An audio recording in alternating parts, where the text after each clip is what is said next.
Hey guys, so I hope everyone's doing good with all this craziness going on, and I really miss being in class with everybody. So, our topic is the 1960s, and I worked on this project with Jordan and Joey also. So, we decided to focus on how the artists in this decade really influenced like the social movements and the human rights movements that were happening at this time. The artists were so important in just keeping the movements moving forward and inspiring the people of America and bringing awareness about the issues. So the first artist I'm going to talk about is Bob Dylan. He's a folk singer-songwriter who really used his lyrics to speak out about war and racism, and he ended up becoming like a poster boy and really a central figure in using music and lyrics as a way to fight social injustice. He started up his career in New York City.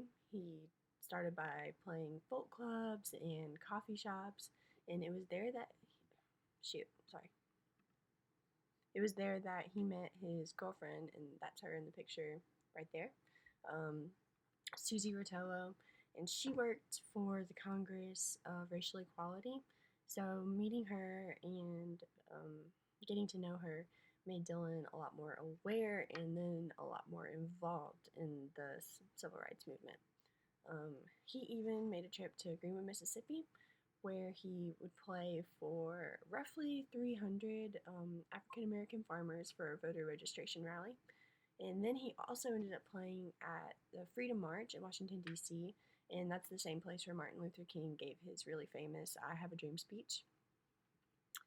But even with all this, Bob Dylan clearly being involved in politics, he never really wanted to call his own music political because he wasn't really fond of politics and didn't want to become associated with politics. But throughout his entire career, he continued to write songs about political injustice and played a lot of shows that would raise money for liberal causes. So moving on to the second artist, and that is James Brown, also known as the Godfather of Soul. He was a super important civil rights leader. Um, he made a lot of impact, especially whenever it came to like empowering people.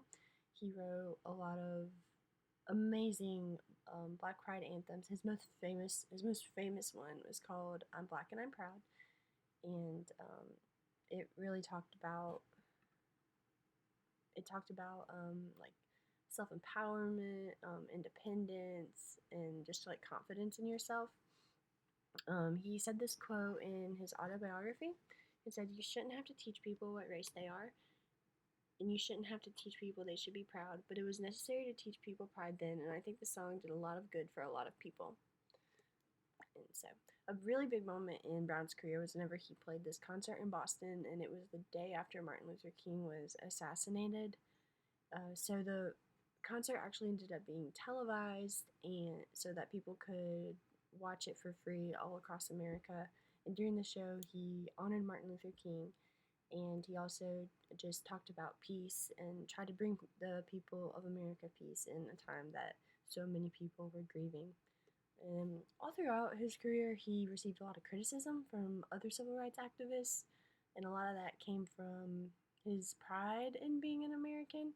So, multiple times he ended up dining in the White House with political officials, and he also wrote quite a few songs about America being like the greatest country in the world and how proud he was to be an American.